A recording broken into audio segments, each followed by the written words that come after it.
Welcome back to this week's episode of Dating with Norah. This week I am joined with Katie. Hello. So I met her on TikTok and I'm going to let her plug all her social media and all that. But she is someone who makes very similar content, and I saw her page and I saw her comment and she's like, "Have I got a story for you to talk about on your podcast?" So that's what we're doing now. So we're going to be answering some more breakup questions, more so headed towards no contact and how to successfully do that and maintain it. And yeah, so I'll let her introduce herself. Yay. Okay. Hi, I'm Katie. So I'm actually an online health and fitness coach. So if you are into health and wellness, you can follow me at Keeping Fit with Katie on Instagram. But I actually went through a divorce 7 months ago, and I went to TikTok to really not even thinking that people could relate to me, but just getting out there as an outlet because I'm 24, so I'm a young divorcee, and I just felt so alone. And so I started sharing my story, and it really resonated with people. And so now I just make fun little TikTok videos, and I love it. It's been such like a healing platform for me. So I do that, and then I have a podcast with my best friend called No Crying on the Internet, where we just chat all things being in your 20s and just all the fun that comes with it. So those are my TikTok is I think I just changed my name, so it's Keeping Up with Katie 2.0, but you can follow me there too. Yeah, I kept looking up your TikTok name and it was like keeping fit with Katie, keeping up with Katie. I I know, I don't know. know. Part of it, like the top part still says Keeping Fit, and then the bottom, like my profile says Keeping Up. I probably shouldn't have changed it, but it's fine. It's Oh well, whatever. it's fine. Mine has a bunch of underscores in it and I don't know how to change it. Oh So. yeah, I'm like, well, that's fine. We'll just keep it there. But that's so funny. So I'm actually 24 too. I did not know we Oh, were the same cool. Yeah, age. I I thought had you no were younger idea. than me. No, people tell me I look 18, so it's fine. Not 18, but Yeah, like 22, 21. yeah. Yeah, yeah. But yeah, that's actually I mentioned it in my earlier videos, but the whole reason I started my TikTok as well is because I went through this huge breakup with my son's father, and I just decided to cry about it on the internet and share like stories of horrible men that I've dated. And that's kind of, I just love that that resonates with so many people because I feel like so many women are just fed the fuck up No, with seriously. dating. Yeah, and I feel like nobody has like a place to share. And I know for me, I felt like none of my friends can relate. Like, of course, they've gone through like really bad breakups, Mm-hmm. and a divorce feels like that, honestly. Like I told my friends, I was like, divorce feels like you just went through a really shitty breakup. But Yeah. there's a lot of legal stuff that a lot of people don't understand that come with it as well. And so I just felt so alone, and like all my friends are in these beautiful long-term relationships, and I just went through like the worst heartbreak. So I was like, I don't know. I'd never really done TikTok, but I was like, I'm not gonna share me crying, and I cry a lot on So TikTok. Surprisingly, for my podcast name, No Crying on the Internet, we cry a lot. it's perfect. It's fine. Everybody needs to cry. No, seriously, I'm like, well, here's me sobbing again. I know, but I bet it's kind of cool to be able to look back on your It progress is. as well to see like where Yeah. you were and be like, oh, look Well, at and people will me. comment too now on my stuff and be like, I've been following you since the beginning, and now like seeing your progress. Like, I think the coolest thing is these women come to me and they're like, you give me so much hope. And I keep telling them, like, if I can do it, you can do it, because I feel like I slammed into rock bottom. So if Mm. I can get through this and like be on my own as someone who is working on their codependency, like, you can do it too. Yes, heavy on the codependency. That's who Heavy. I become in relationships every single I time. think I'm a little avoidant now, because now I'm like, ugh. Oh, So I'm reading the book Attached. So I'm like, girl, you need to figure this shit out. I know. You know what? Anxious attachment is a nightmare. So I'd rather be avoidant I think any day of the week. I swing back a little bit though. I'm like, I'll become avoidant, and then if they're avoidant, I'm like, oh, anxious. You're not matching the So, energy. I'm yeah, I'm like, immediately in love with you. yeah, I'm like, why are you not in love with me? Why are you not? So yeah, At we're my working through feet. that. We're working through that Same. Every single day. every day. But so in the spirit of that, we're going to be talking about, like I said, more so no contact questions, how to successfully do it. Um as people, I'm anxious. She said she had anxious before. It's horrible and it sucks and it's never easy, no matter how many tips and tricks you get. So we're gonna get Seriously. into that. So these questions came from our TikTok and Instagram DMs. So we're gonna go ahead and read some out and let's get started. Ready? Yay! Yes. Okay. So this one was from TikTok. It says, "Hi girl, I just wanted to let you know your videos have been incredibly helpful to me while I'm finally cutting off my toxic ex that has been stringing me along for over a year after he abruptly dumped me. Do you have any advice on how to stop reminiscing on good memories with him, slash how he used to treat me versus how terribly he treated me afterwards? I have him blocked on everything, made a list of the bad things he did and made me feel, but I can't stop thinking about him. I've been in a toxic off and on cycle with him for so long after he broke up with me, and I'm at a point now where I hate myself and I'm at a rock bottom but trying to let him go finally." So that one actually went right along with what we were just talking about. Um, First of all, I want to say I don't think, obviously you don't want to think about like the good memories all the time because that makes the healing process so much harder and just makes you feel like you have so many more reasons to go back to him. But I don't think you should look at those memories in a negative connotation. Um, no matter what happened, you still had a connection with this person. You still had a relationship with them. And even if it ended horribly or just ended kind of mutually, it's still a good and fond memory to remember that you were able to connect with another human being like this. And it should give you hope that, this relationship didn't last, but it was still good enough that you have memories like that. Imagine what your next one is going to be like, or the one that finally works out for you. And if you could love someone like that, that means someone's capable of loving you with the same exact energy. Yeah, Um, so 100%. yeah, so definitely look at it that way. Um, I think, you said how he used to treat me versus how terribly he treated you afterwards. That is something that really sticks with me because my last big breakup, it was like night and day. Like he was Yep, my been there. and you're Been like there. yeah, and you're like, who the fuck are you? You're like, we were best friends literally like Hmm. 12 hours ago, and now you're treating me Now like the you're gum on screaming the, at me. Yeah, yeah, what's going on there? like the gum at the bottom of your shoe. And it's just like, it's conflicting because you're like, was that person even ever real? Like, how can you Mhm. act so cold towards me when we were just sharing everything with each other a couple days ago? Um, there's nothing that can really heal that type of pain. I like a lot of people tend to think that if you meet up with your ex and get them to be friendly with you again, it'll give you some type of closure. It'll give you some type of peace of mind that they were kind and they did mean that they loved you when they said it. Um, but I don't think that's necessarily true. I Yeah, I think got that kind of closure and it didn't help. I mean, it it didn't help. no, no, and this is why I always say you have that closure meeting and they stop Hmm. acting cold towards you and they start acting friendly again. What's that It's gonna just a do? mind trip. It's a It's mind a trip. Yeah, you're yeah. just thinking like, okay, so who is this? What's real and what's not? And it's like, if anything, it does worse for you than it going horribly because then you're like, oh wait, is the spark still there? Is there hope for us? Yeah.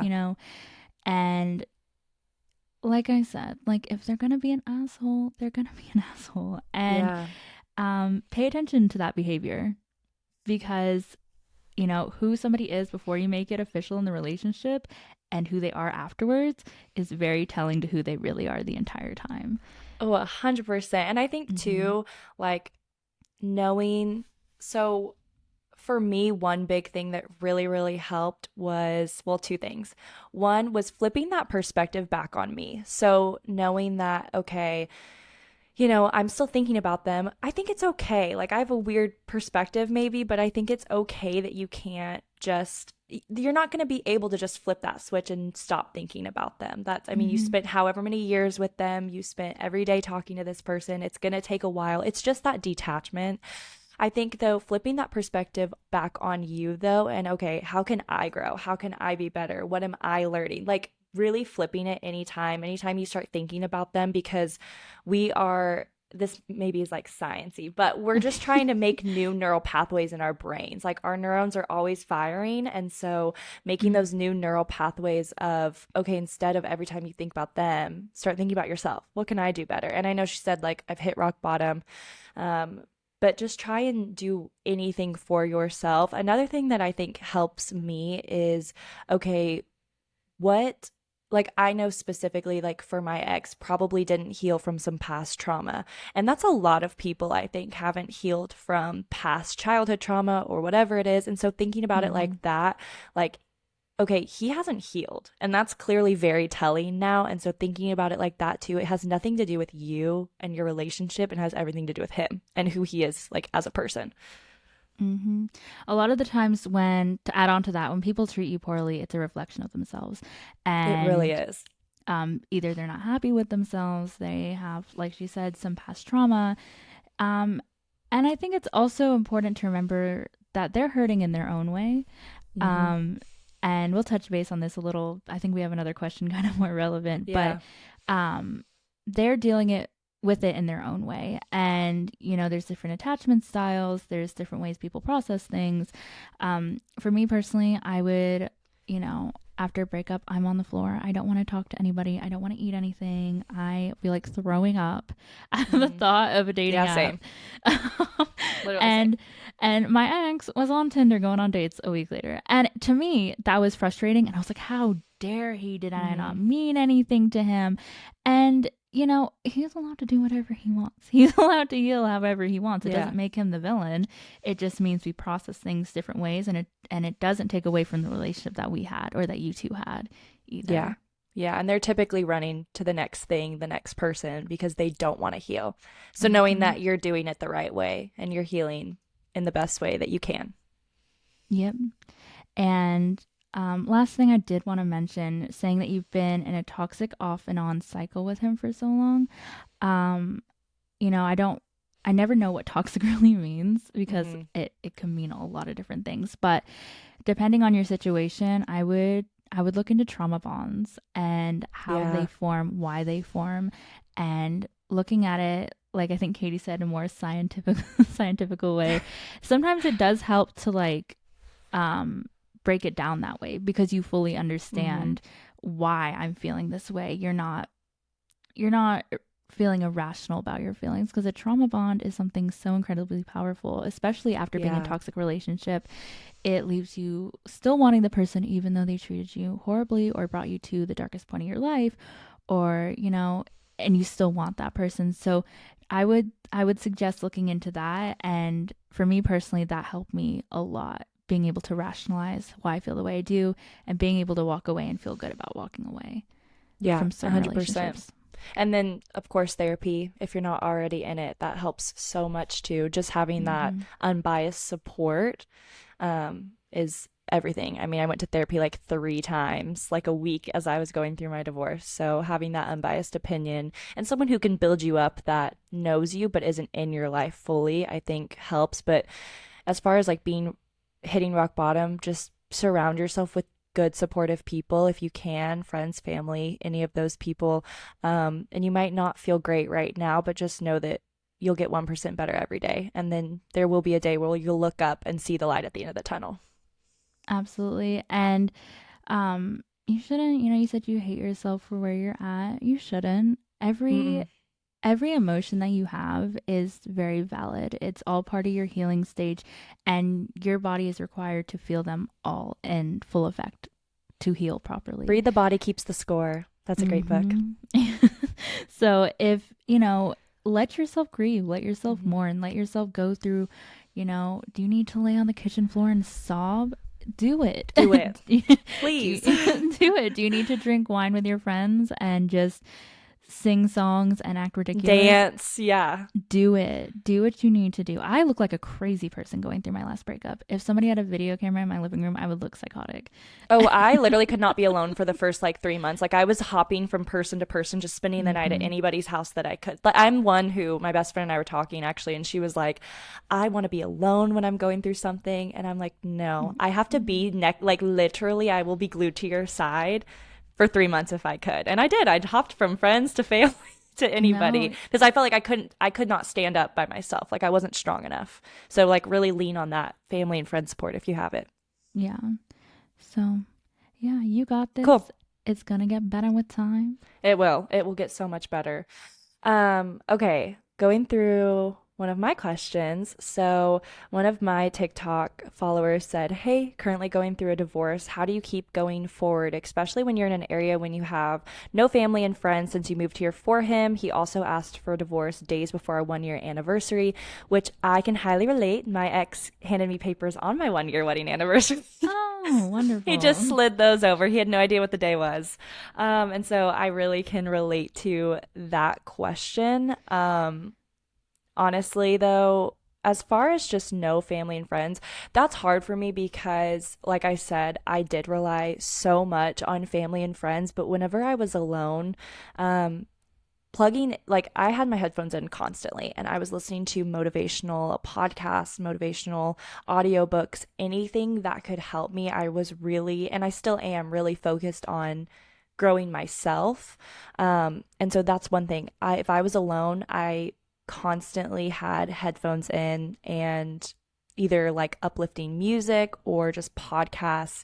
Mel Robbins, Jay Shetty. Jay Shetty has been like, I would marry that man. I love him so much. He is like the best. Like, honestly, that was the most healing podcast for me to listen to. But yeah, what advice do you have? Because for me, I heavily rely on friends and family, so that's kind of Mhm. hard for me. But what would you say? So I'm kind of the same way. So Mm-hmm. I am very much anxious attachment style. So I get really uncomfy when I'm by myself. And that's something Yeah, that I've had to work on personally, me too. continuously.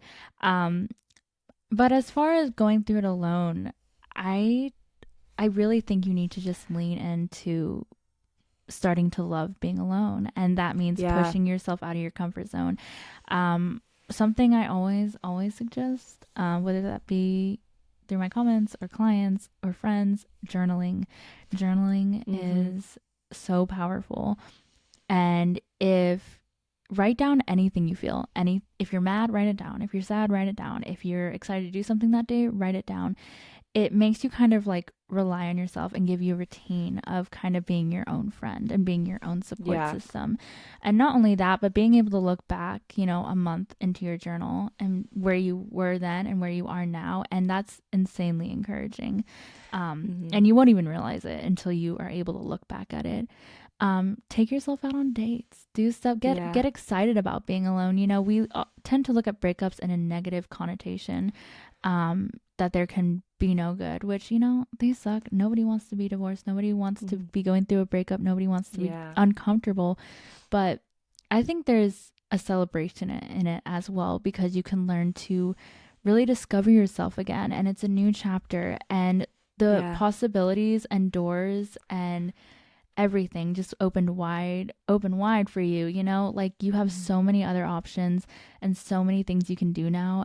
Get excited about that and learning to make it about you. It's not selfish to make yourself the priority.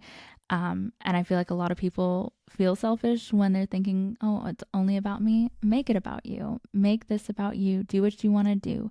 Go hang out with who you want to hang out with. Talk to who you want to talk to. Go on a trip by yourself, a road trip. That was something really fun.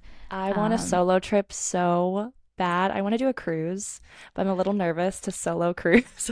I mean, it sounds scary, but I mean, Yeah. do it. I've Like, seen so many people on TikTok do it. I will say too, mhm, one thing is that I know journaling can seem really scary for a lot of people. I know that I was like, I don't want to journal. I wish now I would have journaled more going through it because, like you mhm, said, I wish I could look back. But I kind of have like video diaries on TikTok. That's kind of my journaling. I'm better at talking than I am written word. But one thing, I think people are scared to journal because they like don't want to relive it, right? They don't want to like mhm, tell the story and relive it, but just knowing that it will like get out of your head and on paper and you'll feel so much better after journaling. Like it mhm, really is true once you just start doing it. And it doesn't even have to be something my therapist said, it doesn't even have to be like this poetic written word like bullet point.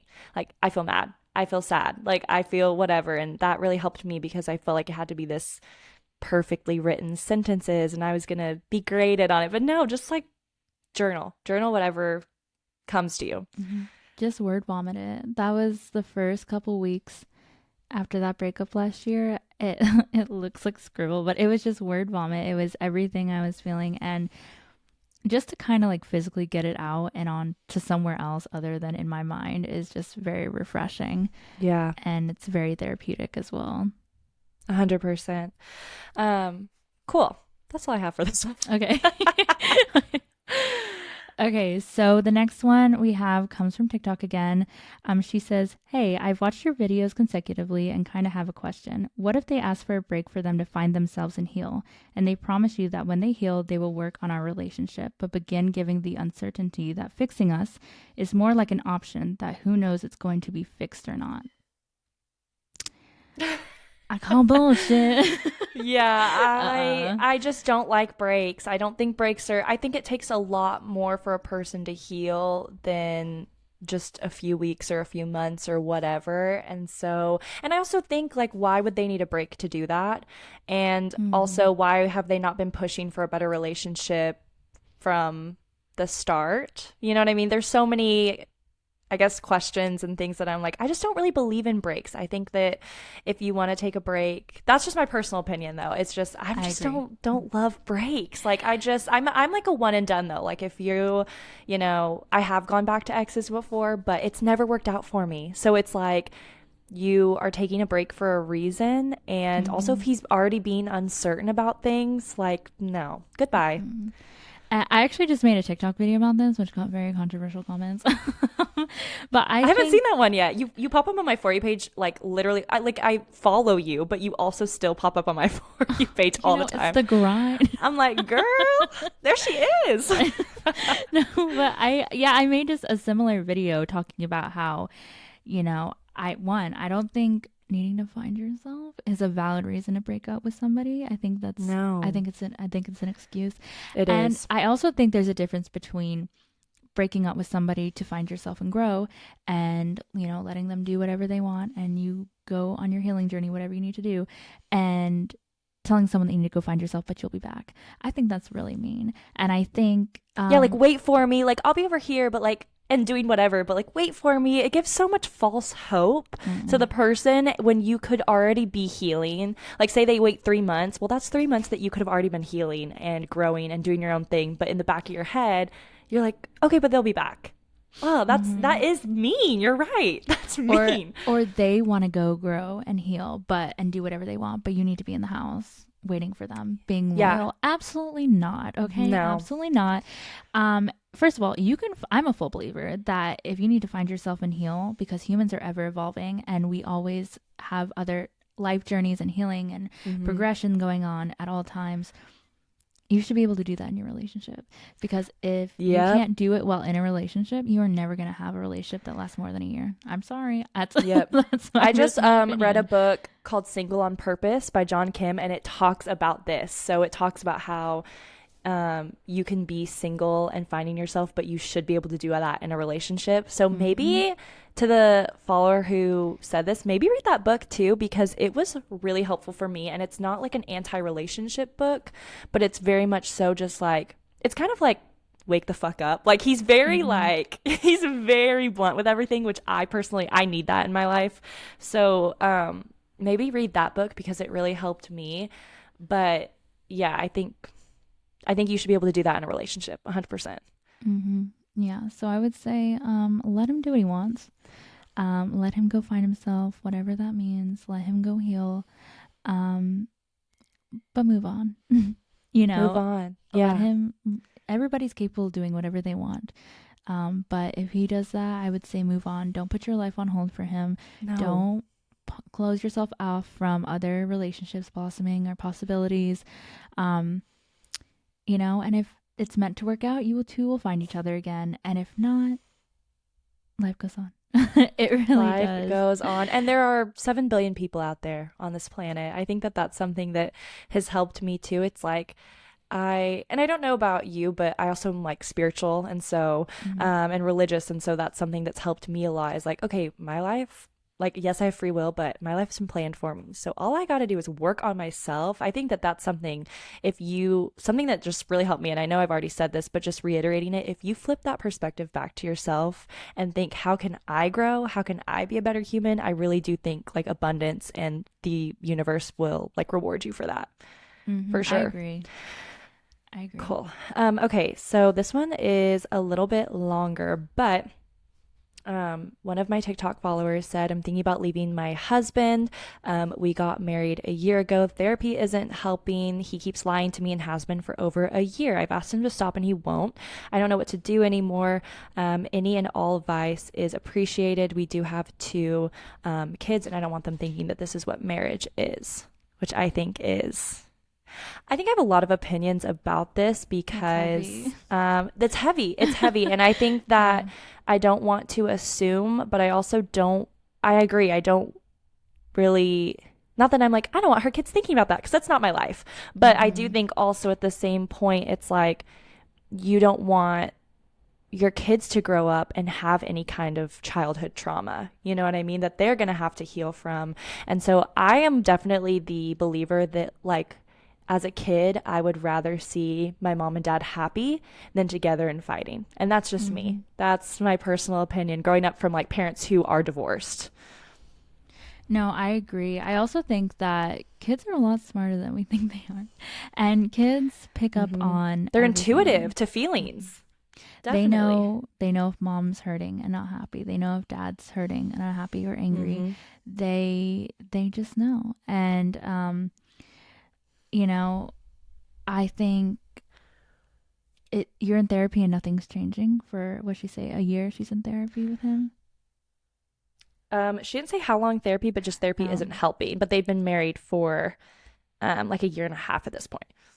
yeah, so if I somebody's think if he's lying, constantly that's such a big trust issue too. If someone's mhm, lying to you, trust is, honestly should be like the foundation of a relationship. Like you want them to feel safe and feel like that's your home and like your family is your home. And I think that if trust is broken, that's really hard. Like I would not want that. I think that again, I think your kids, yeah, are very intuitive probably. I also think it has to do with respect in a sense that he doesn't hold a lot of respect for you, and I mean Hmm. that's hard to hear, but sometimes we need to hear that to be like, like hell no, I don't want to do this for the rest of my life. Do you want to be lied Yeah. to you for the rest of your life? Do you want to be unhappy for the rest of your life?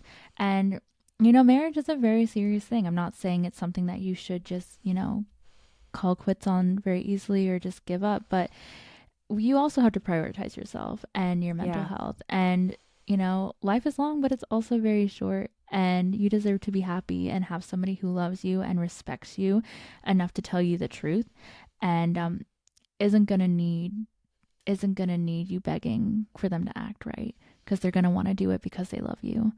Yeah. Um, And like you said, therapy isn't helping. And so I feel like y'all didn't just want to call it quits. Like y'all have tried measures before that. And so if therapy isn't helping, that's really hard because it does take two people in marriage counseling to make it work.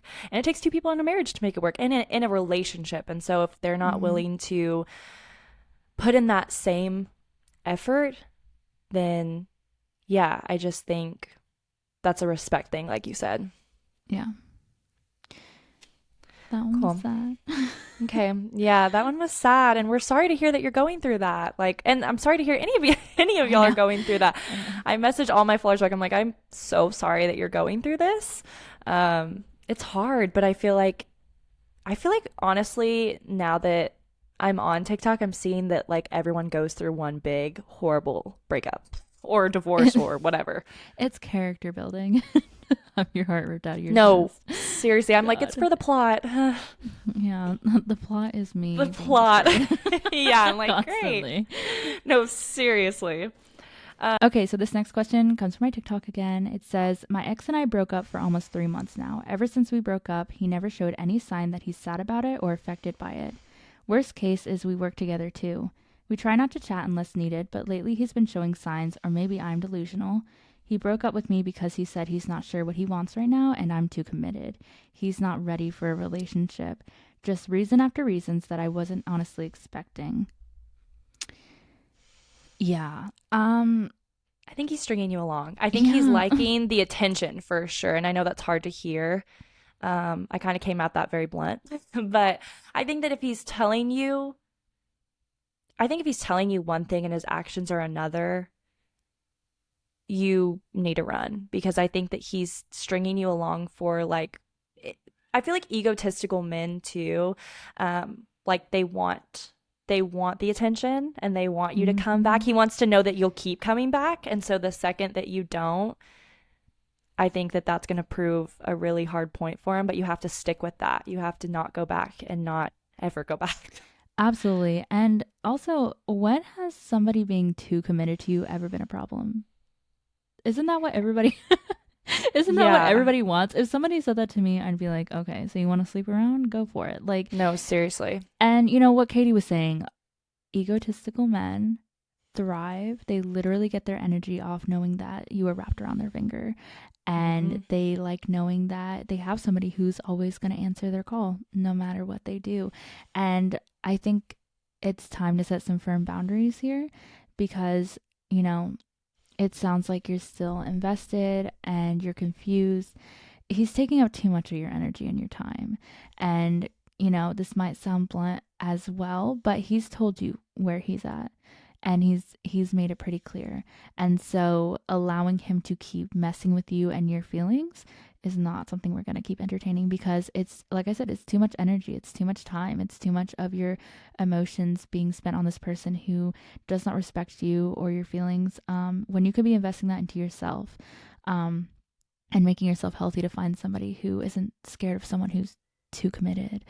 So, Yeah, that sounds so like he just wants to go and mess around, but still have you like in the corner so that he can come back to you if things don't work out with these other people or, yeah. whatever it may be. But I think, yeah, he just literally wants you there so that he knows he can have you. So I agree. I Mm-hmm. think firm boundaries have to be set with this. I think like no texting him back, like no entertaining him at work. It's hard when you work with somebody, Yeah. but I think just focusing on doing your job, getting in there, getting out is going to be really beneficial if you can maybe like plug in headphones so that you can't entertain like talking Mm-hmm. to him, um, or just simply when he talks to you, like don't respond or tell him I'm not entertaining this anymore. Yeah, no. And you know, you said it seems like he's not affected by it at all. Um, He is. he is affected. He wouldn't be acting this way if he wasn't affected. Yeah. And the fact that he, from my perspective at least, and from my own experience, if somebody's acting unbothered but still keeping up with you, it's because they're worried that you're off finding somebody who treats you better than they Hmm. did, and they want to make sure that you're still, like I said, wrapped around their finger. So he Yeah. definitely cares, or else he wouldn't be doing the mind games.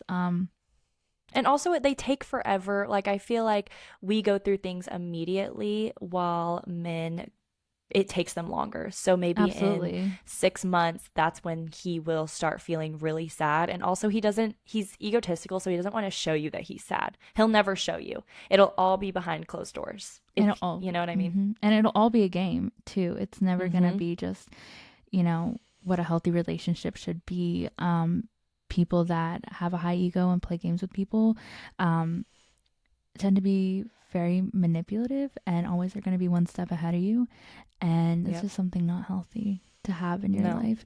And that's why I say, you know, they'll exes almost always come back, and it tends to be the ones that act unaffected in the beginning, act like they're having the time of their life, and when they finally have to face reality and face those emotions, that's when they come running back, when they've had their fun, when they see the grass isn't greener on the other side.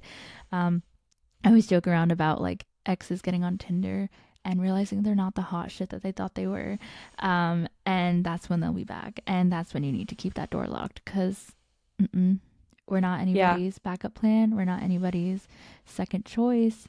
If somebody invests in you and loves you, they know that they want to do that.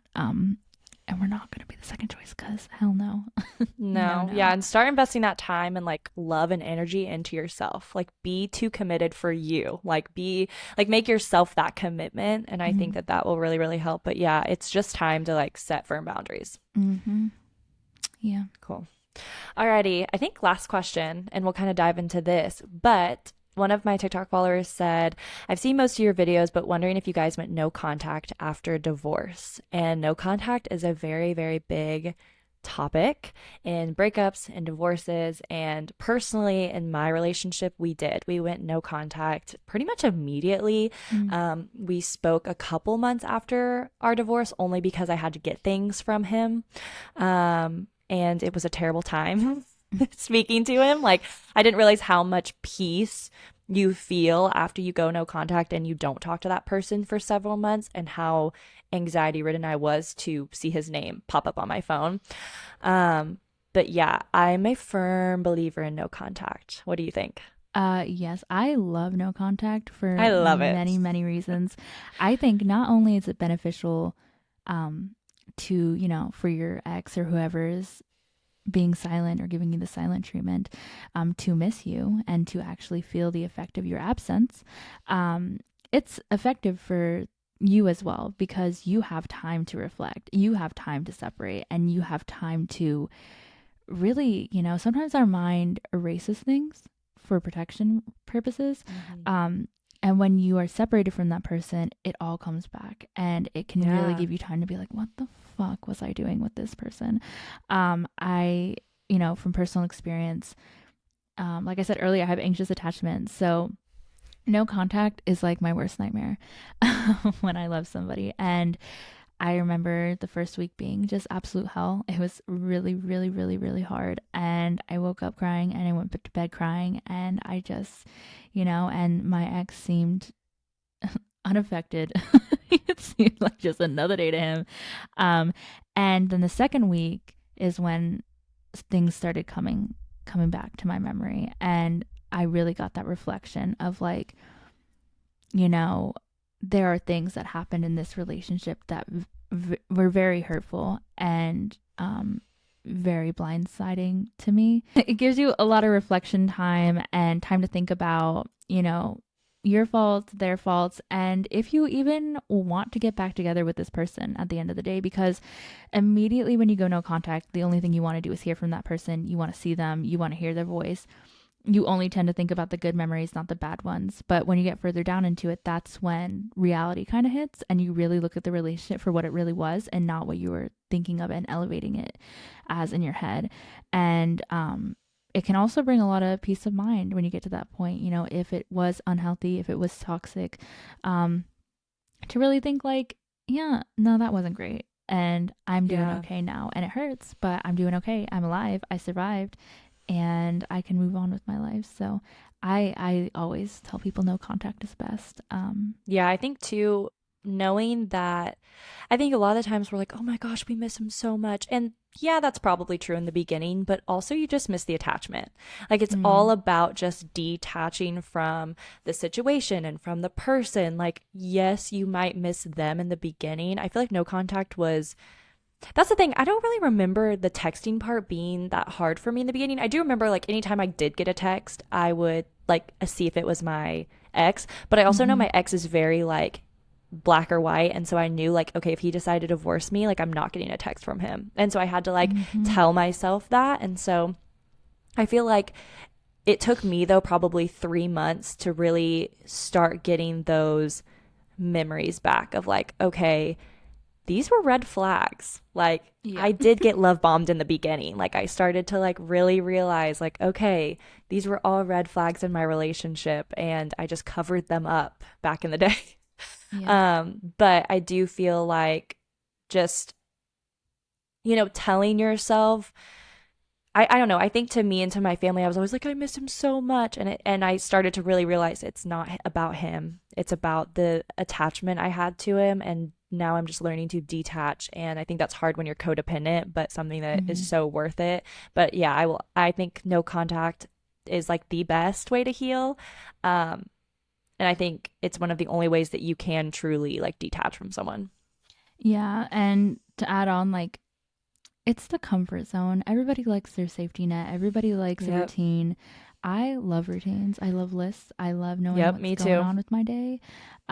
So when that half of my life was ripped out unexpectedly, I went into panic zone, and Hmm. I kind of realized how codependent I leaned on this person, and how I saw them as more me than just me myself, and I kind of blended us together. And um, no contact really showed me that, I'm going to be fine either way.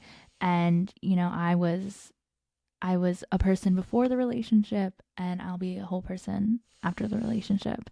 And like I said, life goes on. Even when you It feel goes like it's on. not, Yeah. it really does. And, I, at the time, me and this person were together for, I think, almost 3 years. And, and I thought about it, and I'm not saying, it didn't matter to me or that I didn't love this person, but it really was, 2 and 3 years is not a long time in the grand scheme of a whole lifetime. And you have to think about it, kind of trick your mind in that way, and just realize and rationalize that if I live for 70, 80 years, am I gonna remember being heartbroken for a month over a 2 year relationship? No. Like, Yeah, and I think kind of going off what you said too earlier, it's a transition period in your life. So it's okay to like freak out, and I'm type A to like a fault, like mhm. what you said, lists and routine and I want it all, but it's I think it's okay to have that freak out period, and you're going to, because it's a transition and nobody likes the unknown. And so Right. knowing that, I think what you said, just rationalizing with yourself can be so helpful because I was reading that book Single on Purpose last night, and it was just talking about how um, like your thoughts can produce feelings, but that doesn't mean that every thought we have is true.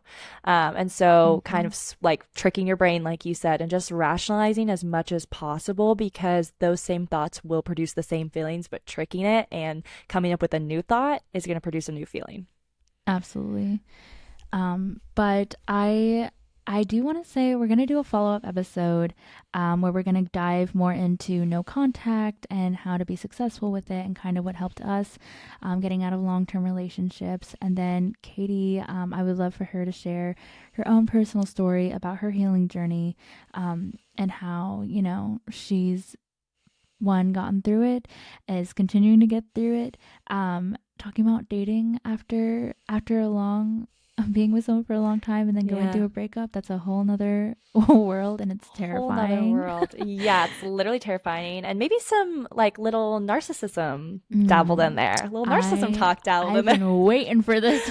I know. I'm like, I'm waiting to spill the tea. Yeah, no, I want to hit heavy on that one, Yeah. honestly. And Katie and I were talking before filming this about the word narcissist is thrown around a lot, um but what that really looks like, what the warning signs are for a Hmm. narcissistic person. If you can avoid it at all costs.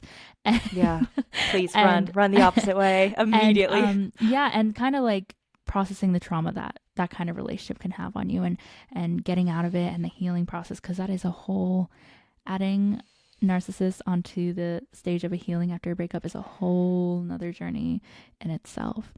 Yeah, um 100%. Thank you so much for having me on this podcast. I had so much yes. fun. I can't wait to do a follow-up episode. I think that's going to be really helpful. We'll, yeah, do kind of more of a deep dive into no contact tips and tricks and those kinds of things. But thank you so much for having me. Of course, thank you. And then again, I'll have all of Katie's links in the bio of this podcast, whether it be YouTube, Spotify, Apple. You can listen anywhere now. We hope you guys have a great weekend, and we will see you next time. Bye. Bye.